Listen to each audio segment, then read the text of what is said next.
नमस्कार दोस्तों, स्वागत है आपका इस शानदार वीडियो में। और आज का ये वीडियो काफ़ी इंपॉर्टेंट होने वाला है सभी खाता धारक के लिए जो कि जीरो बैलेंस खाता को किसी भी बैंक में यूज कर रहे हो, चाहे वो पीएनबी हो, स्टेट बैंक हो, बैंक ऑफ बड़ौदा हो, जो भी बैंक है। अगर आपका खाता जीरो बैलेंस खाते में है तो एक बहुत ही बड़ी न्यूज खुल के आई है और सबके साथ यह प्रॉब्लम हो रहा है। तो इस वीडियो को बिल्कुल स्किप मत करिएगा। 5 मिनट का लगभग ये वीडियो होने वाला है। बहुत ही महत्वपूर्ण टॉपिक पे हम बात करने वाले हैं।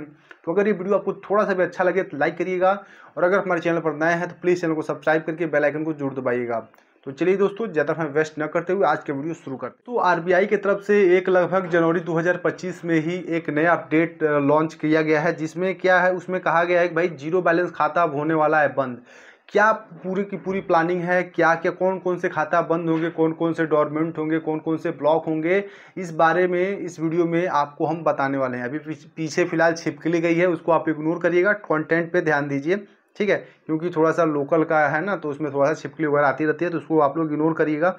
सबसे पहले आपको हम बता दें कि कौन कौन से खाते अभी बंद होने वाले हैं जीरो बैलेंस खाता। इस पर आपको घबराना नहीं है, कोई भी आपको उस तरह की जानकारी नहीं मिलने वाली है। सटीक जानकारी, ऑफिशियल जानकारी आपको मिलेगी, ठीक है। तो आरबीआई की तरफ से जनवरी 2025 में ही एक नई सूचना जारी की गई थी, जिसमें 4 से 5 पॉइंट दिया गया है जो कि जीरो बैलेंस खाता बंद होने के कगार पर है। सबसे पहले, अगर आपका जीरो बैलेंस खाता है तो इस पर मिनिमम अगर 12 महीने तक अगर आप कोई ट्रांजैक्शन नहीं करते हो, बिल्कुल नल करते हो, एक भी पैसे ट्रांजैक्शन नहीं करते हो, उस केस में आपको अकाउंट को इनएक्टिव कर दिया जाएगा। यानी कि पूरी तरह से क्लोज नहीं है, इनएक्टिव की बात हो रहा है। बाद में आपको क्या के केवाईसी कराना पड़ेगा, तब जाके आपको अकाउंट को एक्टिव किया जाएगा।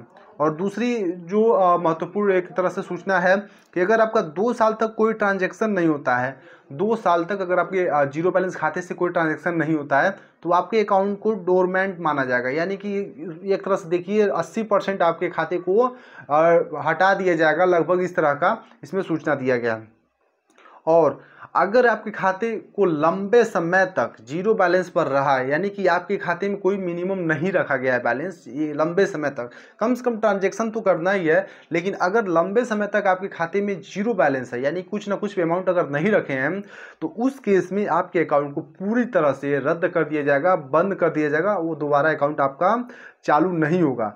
तो इसका कारण हम जान लेते हैं कि आखिर में आरबीआई की तरफ से इतना बड़ा कदम क्यों उठाया गया है जीरो बैलेंस खाता धारक के लिए। तो इसमें देखिए दोस्तों, सबसे बड़ा रोल है आरबीआई की तरफ से कि धोखाधड़ी को रोका गया है। आजकल काफ़ी फ्रॉडगिरी चल रहा है, तो इस तरह के खातों को बंद किया जा रहा है जिसमें सक्रियता नहीं है, केवाईसी अपडेट वगैरह नहीं है, जीरो बैलेंस है, तो उसको बंद किया जा रहा है आरबीआई की तरफ से। और दूसरी, सिस्टम की सुरक्षा, यानी कि बैंक भी सेफ रहेगा और आपके खाता भी सेफ रहेगा।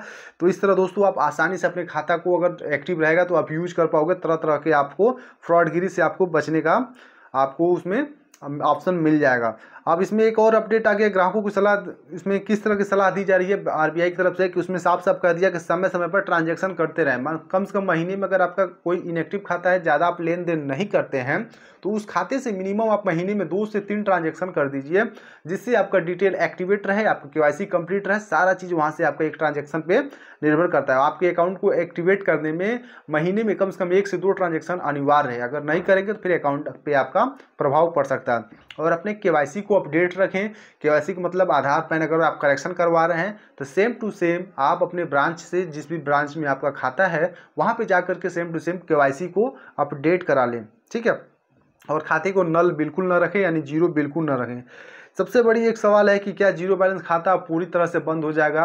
तो भाई, एक हमारे सब्सक्राइबर जिन्होंने मुझे कमेंट किया था कि भाई देखिए, जीरो बैलेंस खाता बंद नहीं हो रहा है, ये हम ही लोगों की गलती से खाता को बंद किया जाएगा। अब मान लीजिए कौन सा ऐसा खाता है जो 12 महीने तक एक भी ट्रांजैक्शन नहीं होगा, कई साल तक जीरो बैलेंस रहेगा, तो उस खाते को रखने से कोई मतलब नहीं है। तो आरबीआई का यही कहना है कि भाई जो बेमतलब का खाता है, जिसे हम यूज ही नहीं कर रहे हैं और खाता खोल के रखे हैं, तो वह हैकर के हाथ में चला जाएगा, वो हैकर उसको मिसयूज कर देगा। तो इसलिए आरबीआई उसको खत्म कर रहा है, उसको बंद कर रहा है। तो अगर आप भी चाह रहे हैं कि भाई मेरा खाता बंद ना हो, तो आप अपना केवाईसी अपडेट कराइए, ट्रांजैक्शन करिए, मिनिमम बैलेंस को रखिए। अब एक बात आती है कि भाई जीरो बैलेंस खाता है तो मिनिमम बैलेंस क्यों रखें। कोई इसमें कंपलसरी नहीं है मिनिमम बैलेंस, लेकिन आपको खाते से लेन देन होना चाहिए, आपका खाता सक्रिय होना चाहिए, एक्टिव होना चाहिए। अगर नहीं है तो उस केस में आपको मिनिमम बैलेंस रखना पड़ेगा। आजकल जितने भी लगभग ब्रांच हैं, पंजाब नेशनल हो या स्टेट हो, सब लोग अब जीरो बैलेंस खाता अब नॉर्मली अब हटा ही दिए हैं लोग। अब सब नॉर्मल खाता खुल रहा है, जो एक्टिव खाता है उसी को एक्टिव रखा जा रहा है। जो आपका जो लेन देन नहीं किया गया उसको आप डोमिनेट कर दे रहे हैं, बंद कर दे रहे हैं, ठीक है।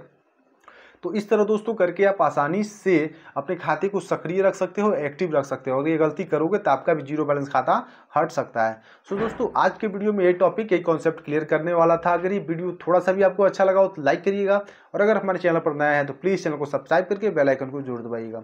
सो दोस्तों आज के लिए इतना ही, मिलते हैं नेक्स्ट वीडियो में नए टॉपिक के साथ। तब तक के लिए जय हिंद, धन्यवाद।